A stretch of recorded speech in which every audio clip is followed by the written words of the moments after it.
Bom, muito obrigado pela participação de todos. É um desafio bastante grande, né, falar tudo sobre proteção de dados em 1 hora, mas nós vamos procurar, então, falar aquilo que é mais importante, né?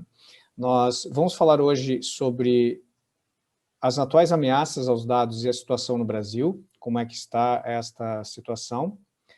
Vamos falar sobre como preparar a sua empresa para proteger os dados, entrar um pouco no detalhe de o que isso tudo tem a ver com a tal da LGPD, e ao final falaremos um pouco sobre sistemas, ferramentas e serviços que são necessários para proteger os dados. Mas é importante também a gente saber o que nós não vamos cobrir hoje, né? Existem alguns aspectos de proteção de dados que são básicos, né? São introdutórios, e nós entendemos que isso vale uma menção, mas não é assunto do nosso webinar hoje, né? Possivelmente, todos nós sabemos, né, que antivírus é algo básico na proteção de dados, então é algo que nós não vamos nem comentar hoje aqui, apesar de já estarmos comentando. O uso de senhas fortes, a utilização de uma senha única em cada serviço, a ativação do segundo fator de autenticação, hoje em dia são fundamentais. Então, é algo também que eu quero apenas mencionar nesta introdução, nós não vamos entrar em detalhes, mas fica a dica, se você ainda não ativou o segundo fator de autenticação nos serviços em nuvem que você utiliza, faça isso hoje ainda. Aproveite e faça durante o webinar. Nas empresas, ter uma política de segurança de informação e, hoje em dia, já com a LGPD em vigor, ter uma política de privacidade, já é uma boa prática esperada. Então, também é algo que nós não vamos estar cobrindo hoje aqui.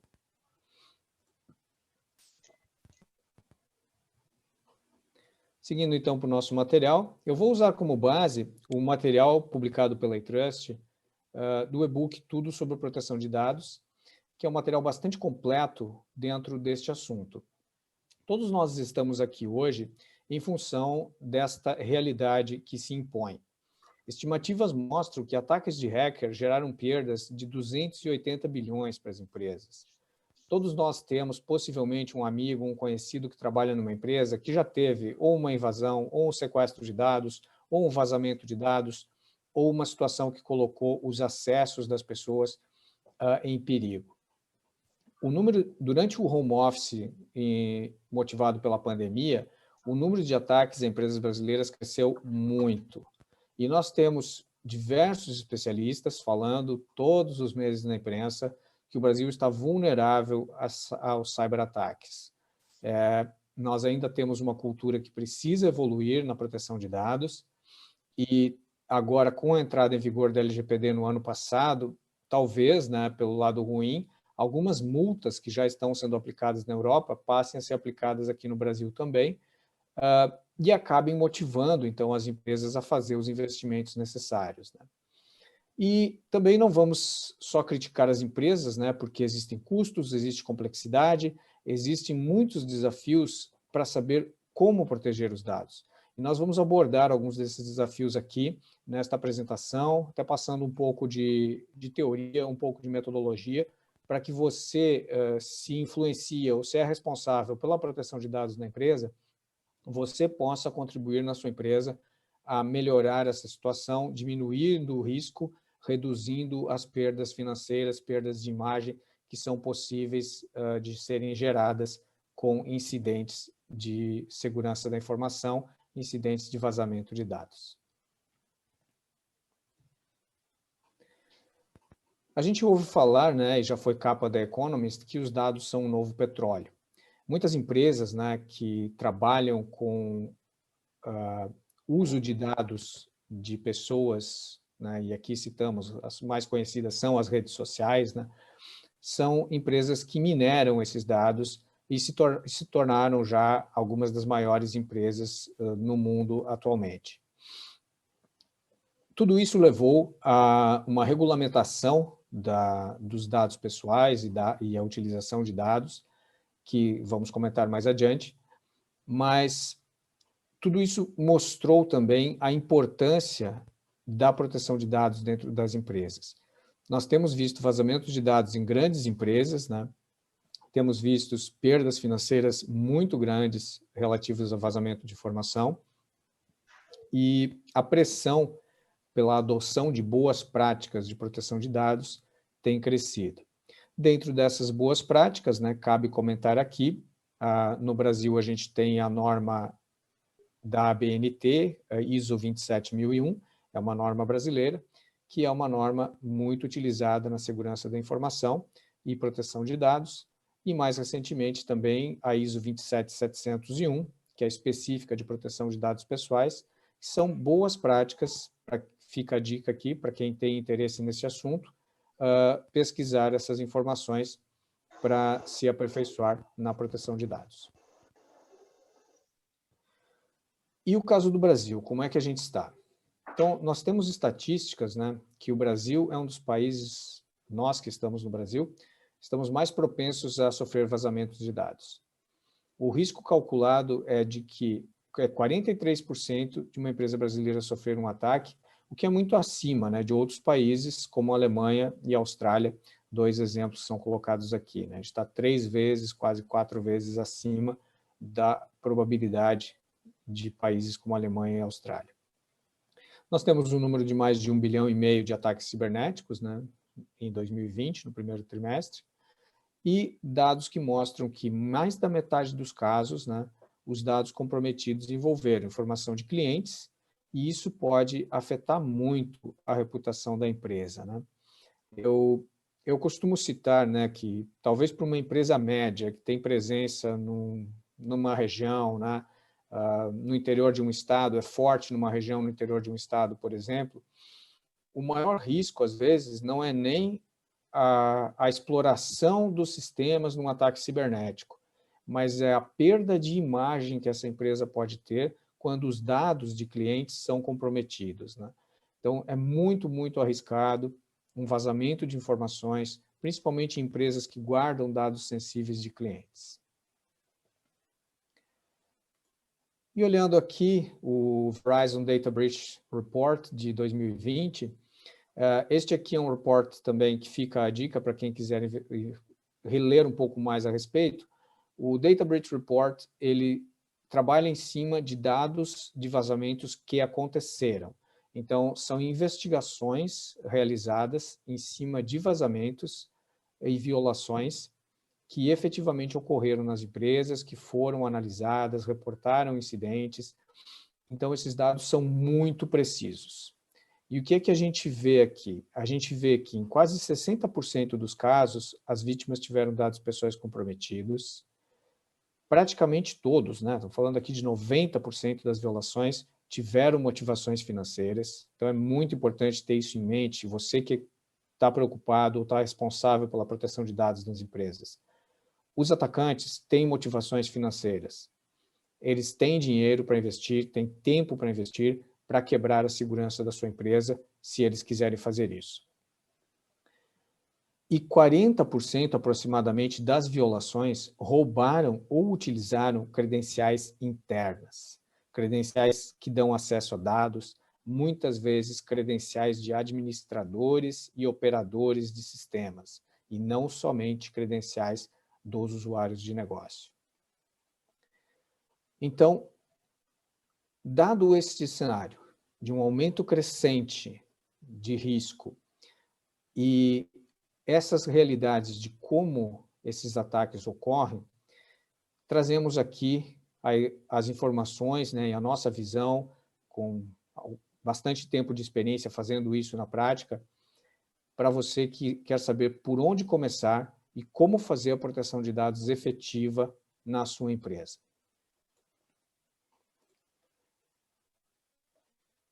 Bom, essa preocupação, né, ela vem de alguns tipos de ameaças, né, que cabe comentar, algumas eu comentei, como vazamento de dados, mas o sequestro de dados, interrupção de serviços, a perda financeira direta e os danos à imagem são aquilo que nos tira o sono e que nos motiva a implantar esses controles. E aí mencionamos 7 perguntas que devem ser respondidas, né, quando você está preparando a organização para fazer a proteção de dados. Nós temos visto, eu pessoalmente trabalhei muitos anos em projetos de segurança da informação, e um projeto, por exemplo, em particular, nós tínhamos a pergunta de o que proteger feita para o diretor de TI, a mesma pergunta feita para a diretora de RH e a mesma pergunta feita para o diretor financeiro. E as respostas são bastante diferentes. Cada pessoa tem a visão, né? Muitas vezes a organização está dividida em silos, onde cada diretoria ou cada unidade de negócio só enxerga aquilo que está sob a sua responsabilidade, e há uma certa dificuldade em responder algumas dessas perguntas com a visão abrangente da empresa. E aí que entra o papel, né, provavelmente de alguns de vocês que estão aqui, especialistas em proteção de dados. E a primeira resposta que precisa ser respondida, a primeira pergunta, desculpe, que precisa ser respondida é o que proteger. A gente precisa então entender isto para seguir adiante. Depois nós vamos olhar proteger contra o quê, contra quem. Precisamos ter uma ideia da importância desses ativos de informação. É necessário também que a gente saiba as leis e regulamentos que se aplicam. A partir daí, a gente começa a definir qual o nível de proteção desejado e vamos detalhando, então, para um orçamento de quanto tempo, quanto dinheiro, né, quantas pessoas a gente precisa investir para atingir esses objetivos de segurança, para atingir a proteção desejada. E é muito importante também trabalhar com as expectativas, né?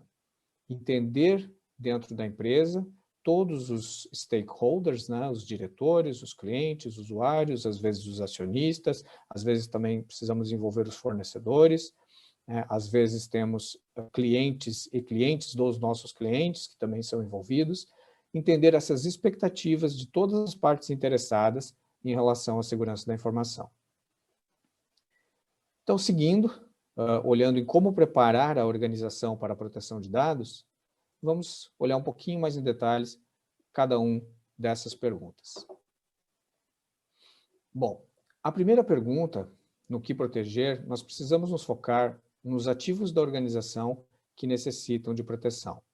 Aqui, tipicamente, é uma fase em que é necessário que os analistas de segurança da empresa ou as outras pessoas encarregadas façam um inventário desses ativos de informação, sejam eles sistemas, bases de dados, dados organizados em meios físicos e, mais recentemente também, dados pessoais abaixo da LGPD.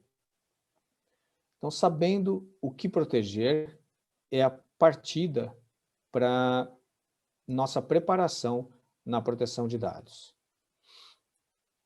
Essa parte é fundamental e é desnecessário dizer, né, que deve ser completa, porque se a gente não detecta um determinado ativo de informação, nós não vamos protegê-lo adequadamente. Então, nesta fase, como eu mencionei anteriormente, é necessário conversar com todas as diretorias ou todas as unidades de negócio, né, ou se a empresa já parte de um inventário de ativos organizado, fica mais fácil, mas é muito importante que se tenha clareza do que está sendo protegido. A segunda pergunta é, para cada um desses ativos de informação, contra o que ou contra quem nós estamos protegendo? Ou seja, quais são as ameaças que podem afetar esses dados, que podem, em última instância, afetar a nossa empresa? E, mais adiante, de que forma essas ameaças podem ser exploradas? Então, dando alguns exemplos, nós podemos ter um sistema que realiza transações financeiras. Nós sabemos que sistemas que realizam transações financeiras são um alvo direto de invasores que querem, de alguma forma, subtrair dinheiro nessas transações financeiras. Um outro exemplo, a empresa pode ter uma base de dados onde tem informações de produção, seja design, patentes, receitas de produção de produtos, né? Que são informações de propriedade industrial, propriedade intelectual. Sabemos que há quadrilhas organizadas subtraindo, né? Não dá para dizer roubando, porque a informação é copiada, né?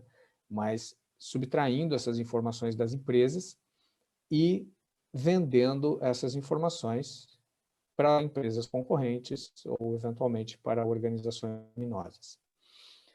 Também sabemos que há diversas outras formas, né, de organizações criminosas que procuram explorar essas vulnerabilidades, e isso muitas vezes é diferente para cada segmento de negócio da sua empresa.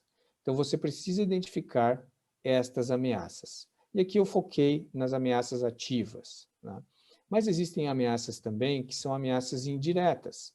Nós também precisamos proteger os ativos da organização de ameaças como, por exemplo, uma perda, né, um acidente, né?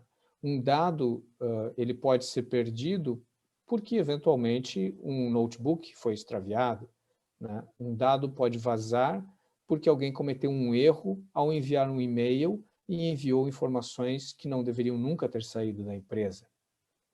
Então, existem uma série de ameaças que um bom analista de risco pode ajudar a sua organização a determinar, e entendendo essas ameaças e como essas ameaças podem ser exploradas, se tem um direcionamento para como deve ser feita a proteção de cada um desses ativos. E a terceira pergunta, ela visa dar um dado que vai ser cruzado com o que a gente olhou no item 2, que é qual é a importância de cada recurso, qual é a importância de cada ativo, né? Claramente, a gente tem ativos que podem causar perdas diretas financeiras, ativos que podem causar perdas de imagem, e medindo a importância de cada um desses ativos, nós vamos poder cruzar com a quantidade de ameaças a que esse ativo está sujeito, para determinar o nível de risco que nós temos na nossa empresa. Obviamente, uma instituição financeira, né, como eu comentei, que tem sistemas que realizam transações financeiras, tem um nível de risco muito maior do que uma oficina mecânica que tem só um sistema de inventário de emissão de nota fiscal. Entretanto, dados esses dois extremos, digamos assim, tem muita coisa nesse meio, né? Tem muitos dados de clientes, dados de funcionários que precisam ser protegidos, além da própria propriedade intelectual da organização. Entendendo esses três primeiros pontos, também é necessário olhar quais são as leis e regulamentos que a empresa deve seguir. Existem diversos regulamentos ambientais, existem diversos regulamentos setoriais, por exemplo, o setor de saúde é bastante regulado, o setor financeiro é bastante regulado, e existem leis e regulamentos também de proteção de dados, que podem ser específicos do setor ou pode ser específico da jurisdição onde a empresa está atuando. Mais recentemente, com o advento das leis de proteção de dados, nós temos situações em que uma empresa, mesmo sediada no Brasil, ela precisa se preocupar com a proteção de dados da lei europeia ou da lei de outras jurisdições, quando e se estiver tratando dados de cidadãos dessas jurisdições. Então, é um elemento novo, né, que veio para a nossa realidade de proteção de dados nos últimos 5 anos e que é necessário também ser considerado.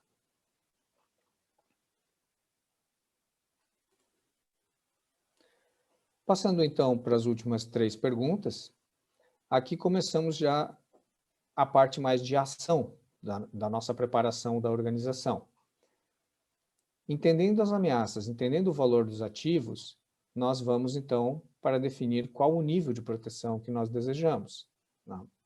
Existe também algo que a gente comenta na área de segurança, que é o lugar mais seguro para o navio é no porto, né, amarrado e não navegando. Mas não é para isso que se fabrica, que se constrói um navio. Então, o nível de proteção ele tem que estar adequado com o propósito de negócio. Nós temos um sistema que realiza transações financeiras, um sistema de saúde e segurança no trabalho, ou o nosso ERP na empresa. Ele precisa ser acessado, ele precisa estar aberto, muitas vezes precisa ser acessado remotamente, seja via uma VPN, ou em casos mais recentes, esse sistema está numa nuvem e é acessado diretamente pelas pessoas na nuvem do provedor do sistema de ERP da nossa empresa. E tudo isso exige, então, que a gente cruze as informações de qual o nível de criticidade, o valor daquele ativo de informação para nós e quais são as ameaças que estão colocadas, tá? Para definir quais os requisitos de proteção a nossa empresa vai exigir e qual é o nível, então, dessa proteção que nós vamos colocar. Aqui um comentário, né, bastante simples, que já é quase que senso comum recentemente, por causa da pandemia, é que todos esses sistemas que a gente acessa em nuvem devem ter mais de um fator de autenticação. Não confie somente na senha. Ative o segundo fator de autenticação sempre que o sistema permitir. Esse passa a ser já um nível de proteção quase que básico, é fundamental hoje em dia. Mas existem diversos outros níveis de proteção que podem ser colocados, tá? Desde a proteção do website da empresa até a proteção em notebooks, né, em computadores que estão dentro do data center. E aqui a gente vai de novo, volto a falar da ISO 27001, da ISO 27701, que vai ter boas práticas sobre aquilo que deve ser utilizado para a proteção de dados. Desde a criptografia num notebook, né, que é algo necessário, até as barreiras físicas dentro das salas dos servidores ou onde estão guardados os dados e os backups das empresas. A partir deste nível de proteção desejado, vamos pegar o exemplo, um segundo fator de autenticação, eu preciso, então, conseguir recursos dentro da organização para implantar estes recursos, essas proteções. Então, por exemplo, se eu preciso ativar um segundo fator de autenticação, isso pode ter um custo adicional, ou isso pode já estar disponível no sistema. Eu busco, então, quais são os recursos necessários e tenho um plano dentro da minha empresa para melhorar o nível de segurança e colocar um nível de proteção no nível desejado pela minha empresa. A gente fala muito na nossa área como isso sendo o apetite de risco, né? Qual é o apetite de risco da minha organização? A minha organização corre mais riscos do que a média do mercado, a minha organização pode correr menos riscos do que a média de mercado. E com isso, você vai buscar esses recursos, né, dentro da organização para conseguir implantar o nível de proteção conforme o apetite de risco da organização. E ao final, mas não menos importante, é entender, né, das diferentes partes interessadas o que é esperado da segurança da informação, o que é esperado da proteção de dados. Muitas vezes, a minha empresa ela pode não ser a que mais investe em proteção de dados, mas uma conversa com o diretor, ou com o presidente, ou com o fundador da empresa, pode-se descobrir que aquilo é extremamente importante para ele e que ele deseja investir porque ele entende que não pode ter uma perda de imagem ou naquele momento em que a empresa está passando, né? Pode ser uma nova empresa numa nova região, pode ser uma nova empresa que abriu num novo país, né? Pode ser um novo produto que acabou de ser lançado, a empresa está fazendo uma grande campanha de marketing, naquele momento ela quer se proteger e não quer aparecer na mídia com nenhuma informação negativa. Então, isso é muito importante entender o momento da organização e entender o que é esperado da segurança da informação. Porque, às vezes, nesses momentos, é que se consegue colocar controles para melhorar o nível de proteção da empresa. E, infelizmente, eu preciso comentar também, mas o que a gente encontra muitas vezes no mercado é empresas que acabam investindo depois da ocorrência de um incidente de proteção de dados. Então, procure que a sua empresa não seja mais uma dessas empresas que precisou passar pela experiência, e é uma experiência muito, muito dolorosa, uma experiência muito marcante. Procure se antecipar. Se tem alguma coisa que eu gostaria que você guardasse dessas 7 perguntas e desta parte de preparando a organização, é a experiência de quem já acompanhou diversos clientes passando por incidentes de proteção de dados e saber a dor que esses clientes passaram. Então, a experiência diz que é mais barato e não só financeiramente, mas inclusive emocionalmente para as pessoas envolvidas, a organização estar preparada e evitar um incidente do que investir nisso após a ocorrência de um incidente.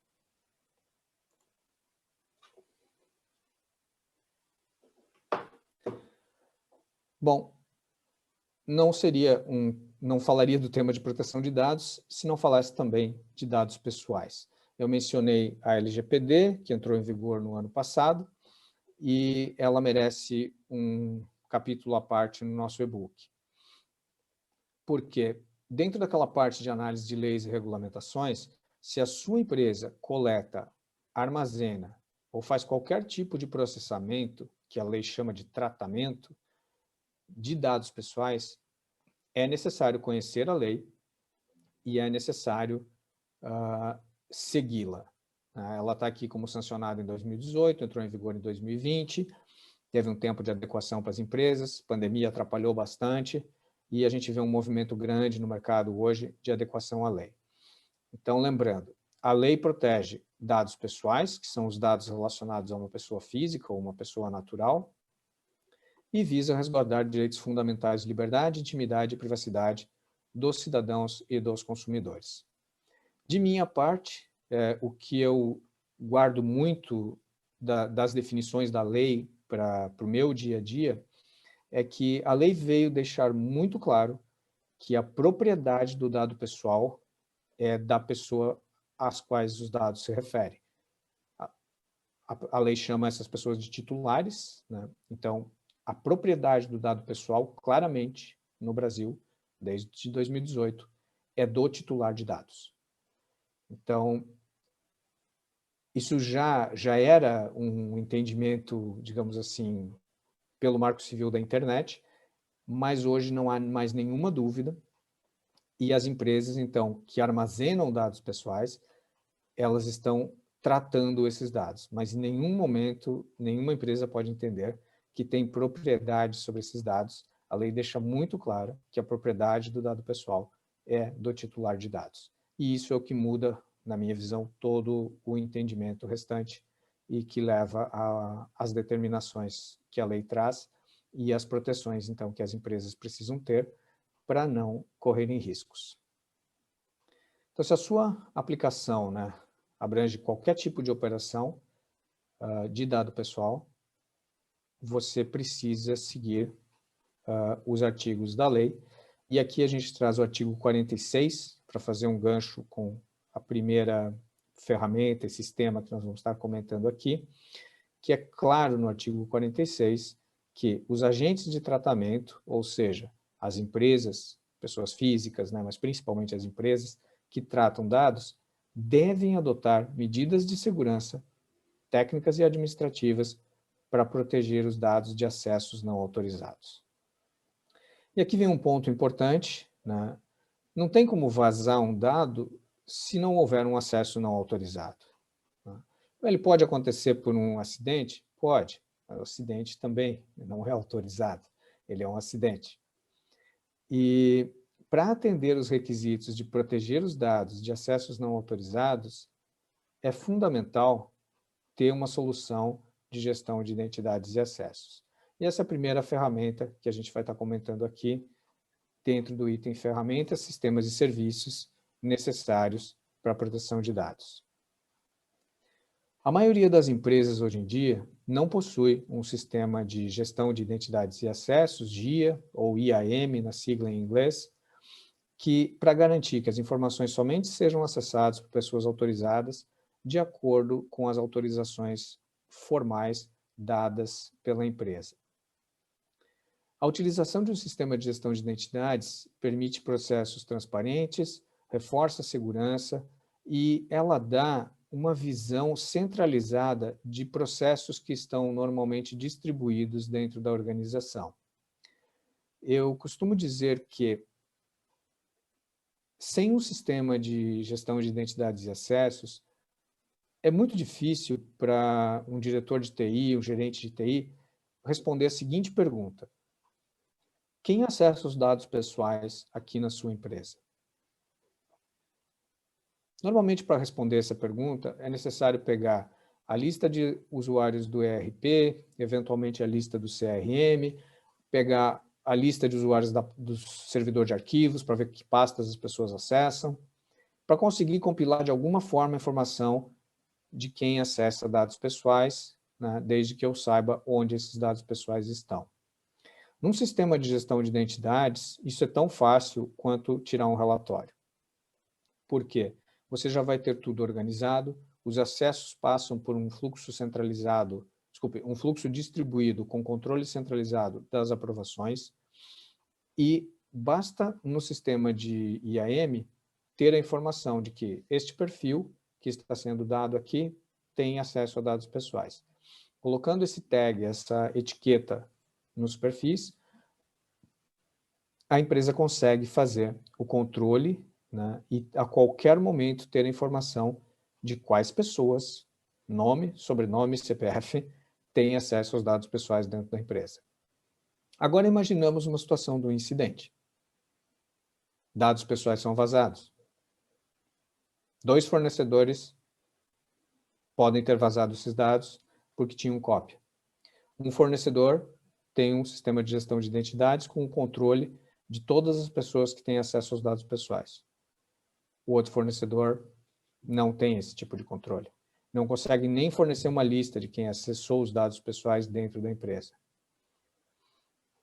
É evidente que, caso isso resulte numa multa, ou caso isso resulte num processo de vazamento de dados em que vai ser apurado responsabilidade, é evidente que aquele fornecedor que está mais organizado, que consegue provar que tinha controles, tem muitos atenuantes para o estabelecimento de multa. Para quem é da área, fica a dica da multa aplicada ao Hospital de Barreiro, em Portugal, 2 anos atrás, dentro da Lei Europeia de Proteção de Dados, a GDPR, que houve exatamente o contrário, né? Não houve atenuantes, houve um agravamento da multa em função da ausência de controles. Além dos controles, né, o IAM também facilita a automação, ele traz operações mais simples de criação de contas, concessão de acessos e corte desses acessos ao final do contrato de trabalho, agregando de novo segurança e conformidade. A gestão de acesso centralizada permite, né, determinar então e automatizar essas concessões no que é chamado de Role-Based Access Control, na nossa área, que é a permissão de concessões de acesso com base no cargo, departamento ou local de trabalho ou outro dado cadastral. De modo que a pessoa chega para trabalhar na empresa, se ela é, por exemplo, um vendedor de loja, os acessos de vendedor de loja já vão estar configurados adequadamente quando a pessoa chega na loja para executar o seu trabalho. E algumas facilidades adicionais de segurança e conformidade também é o bloqueio temporário do acesso às aplicações quando os usuários estão em algum tipo de afastamento, como férias, licença médica. Então, também traz aqui uma redução de risco para a empresa, no caso, o risco trabalhista, né, com esses bloqueios. Seguindo aqui falando de ferramentas, então, encerramos gestão de identidades e acessos.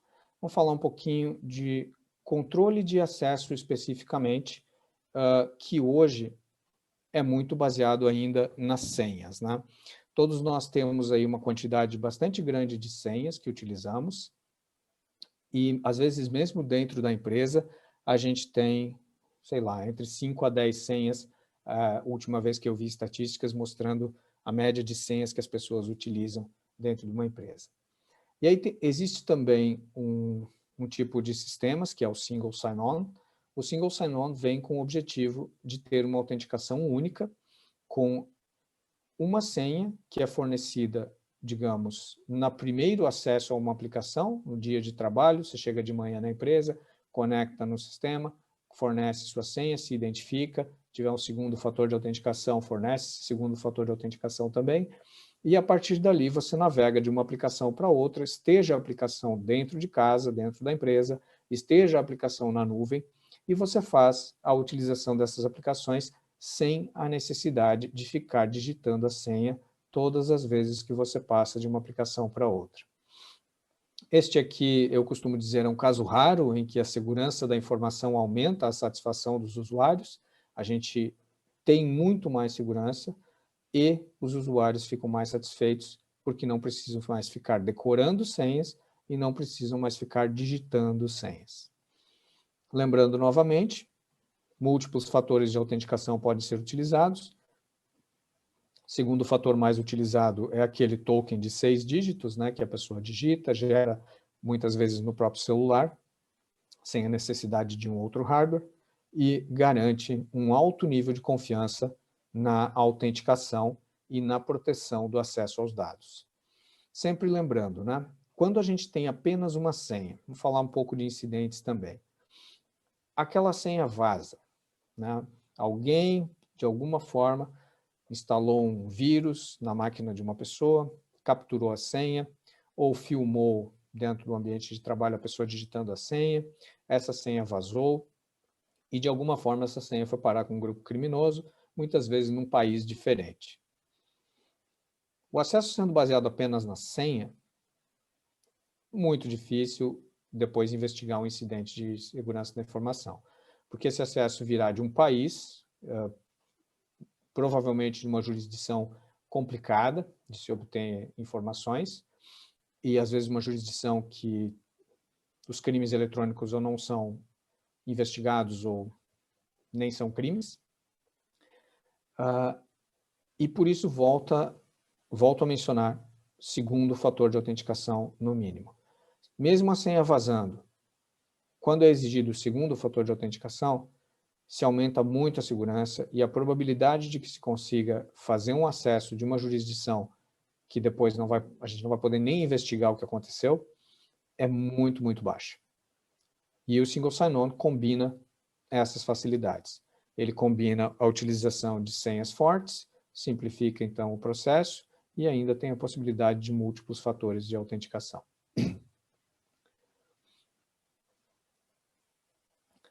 Bom, fechando o Single Sign-On, né, a gente tem aqui uma ideia.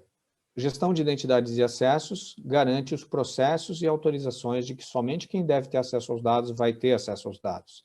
Garante que a gente vai detectar situações de contas e direitos de quem não deveria ter acesso e que a gente encontra com esse acesso configurado no sistema. O Single Sign-On, por sua vez, funciona como a porta de entrada. Ele barra aquele usuário que não tem a senha ou usuário que não tem o segundo fator de autenticação, né, ele só dá acesso efetivamente a quem cumpre com os requisitos das credenciais. E essas duas primeiras partes encerram, então, a parte inicial de controle de acesso aos dados e autenticação de contas. Eu vou passar aqui agora para um outro item, que é gestão de vulnerabilidades. Nós sabemos das estatísticas de incidentes de segurança que a existência de vulnerabilidades é o principal fator que leva às falhas e aos incidentes. Então, é muito importante que, se você é responsável pela proteção de dados, você olhe gestão de vulnerabilidades. Eu costumo dizer o seguinte, não tem ataque se não tem uma vulnerabilidade. A sequência que nós temos, né, a presença de vulnerabilidades é o que permite a existência, então, a concretização da ameaça. Né? Lá no começo a gente viu, eu preciso saber qual é o dado que eu tenho, que ameaças esses dados estão sujeitos. A ameaça não consegue ser concretizada sem a presença de uma vulnerabilidade. E software tem bug, hardware tem bug. Todos os desenvolvimentos de software que eu já participei, de uma forma ou de outra, em algum momento, tinham uma falha de segurança. O que é necessário, então? É necessário que sempre se esteja verificando a existência de vulnerabilidades na rede da empresa e nos sistemas da empresa. Esse processo deve ser permanente, deve ser contínuo, né, para a detecção de contínua de vulnerabilidades, porque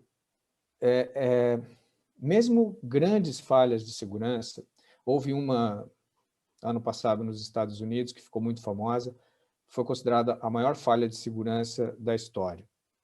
Ela afetou uma empresa que distribuía software para governo, né, software de segurança, inclusive, para governos, né, e para grandes empresas. Foi o caso da SolarWinds. Durante a investigação, se deu até CPI no Congresso, né? O Congresso americano também tem CPI.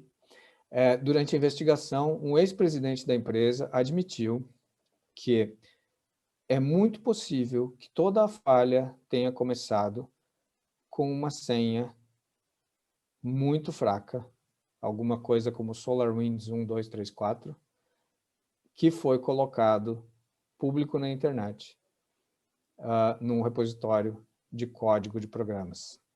Então, é inacreditável, assim, quando a gente vai ver grandes falhas de segurança, o que a gente descobre como a causa raiz dessas falhas.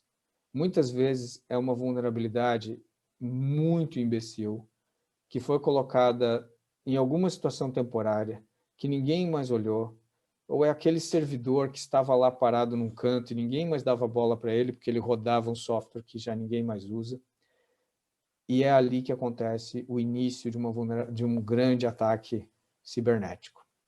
Porque é ali que ocorre a invasão, a partir dali começam os invasores a monitorar a rede, a partir dali eles descobrem outras deficiências de segurança, que combinadas representam uma vulnerabilidade, e passam a escalar esse ataque dentro das organizações. Então, quanto maior a sua empresa, quanto maior a organização, maior a criticidade da gestão de vulnerabilidades. O que não quer dizer, né, que empresas médias e pequenas também não devam olhar. É um investimento que realmente se paga e, da minha experiência pessoal, é o que eu mais recomendo aos clientes. É necessário que se faça uma gestão de vulnerabilidades.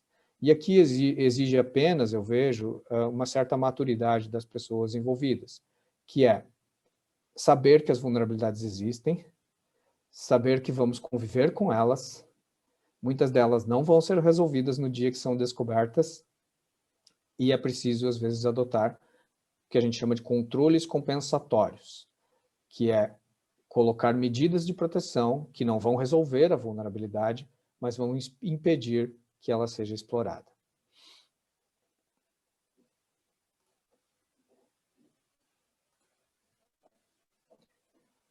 Fechando, então, gestão de vulnerabilidades, eu quero comentar aqui também sobre pentest ou teste de intrusão.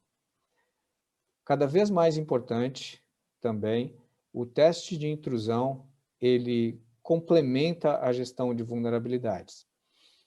O teste de intrusão deve ser feito toda vez que uma nova aplicação é desenvolvida e deve ser feito periodicamente nas aplicações existentes. Basicamente, o pentest, ou teste de intrusão, utiliza métodos baseados no pensamento dos hackers ou dos invasores. Então, ele simula um ataque. E ele não somente detecta as vulnerabilidades, mas ele explora essas vulnerabilidades, identificando, então, as informações que podem ser vazadas e outras fraudes que podem ser cometidas. Tipicamente, se busca identificar o vazamento de algum dado, ou, muitas vezes, se realizar uma transação que não poderia estar autorizada para aquele usuário que está conectado no sistema. Então, muito importante também, dentro dessa maturidade que eu comentei, saber que cada novo website colocado no ar, cada nova aplicação, cada nova API colocada no ar, deve passar por um pentest, deve passar por um teste de intrusão, para que se identifiquem essas falhas e elas sejam corrigidas antes que o sistema seja colocado no ar.